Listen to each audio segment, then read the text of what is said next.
After finally getting our bikes and taking the train out of Edinburgh, we'd had 2 excellent days of cycling in Scotland. The next day didn't look as fine as far as the weather went, but it was a good distance, not too hilly, and included a trip to Culloden battlefield. We left our Avamore B&B under partly cloudy skies and were soon on another quiet road in Scotland, the morning dew turning the spiderwebs magical. We paused at the old Packhorse Bridge in Carbridge, also site of the World Porridge Championships.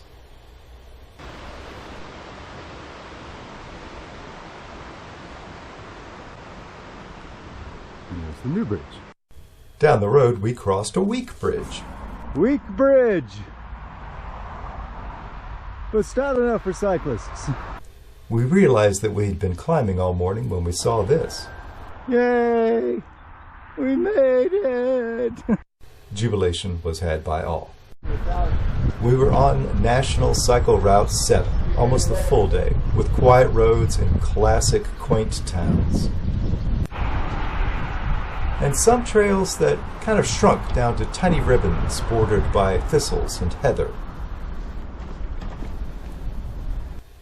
It was about noon when we stopped to tour the Clava Cairns, a burial site from the Bronze Age.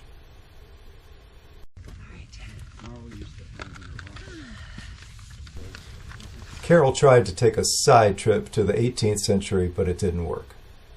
The highlight of the day, of course, was touring Culloden and learning more about the battle that took place there between Jacobite Scots, like my ancestor, and the British. We had lunch in the Visitors Center and then wandered around the moors where the fighting took place in 1746. The day had turned damp and misty. Not really raining, but just a super-saturated atmosphere. Perfect weather for learning about such an ill-fated battle.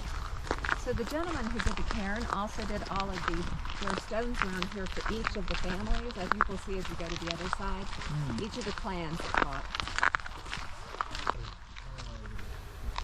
We looked for a McNaughton stone, my clan.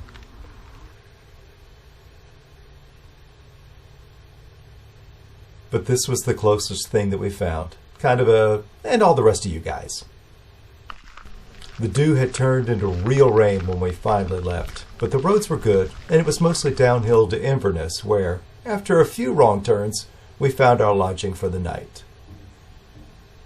We walked into town on the river path and had a super dinner at the Kitchen restaurant. Then Carol and I went to listen to a local jam session.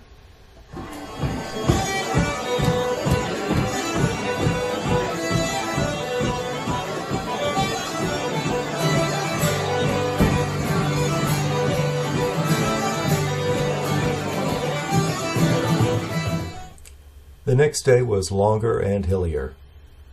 We were on our own for breakfast, so Jeff and I had picked up groceries the night before, and we were soon biking out of Inverness on the high bridge above the Moray Firth.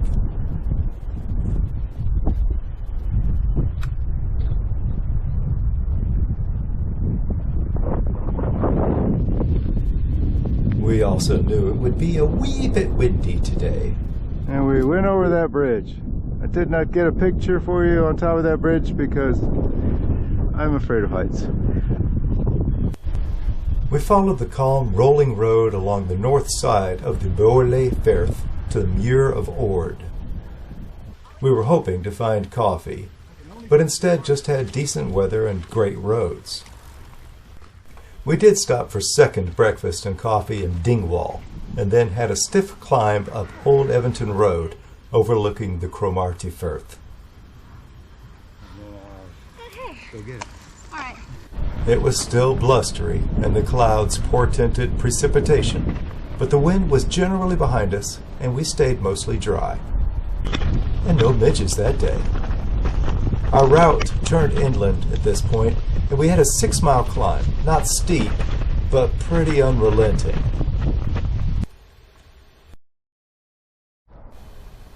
As always, we were happy to get over the top.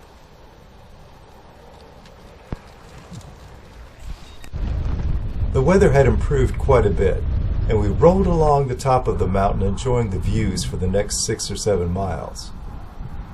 We were not alone in that. Our descent down to the Dornoch Firth was a blast, and we were soon passing through Ardgay and over the old bridge on the River Carron. Just before we got to our lodging in Invershin, we saw the first cyclotourist other than us that we had seen that whole day. Hello, fellow tourists. The day had turned perfect. Nice quiet road. Livestock.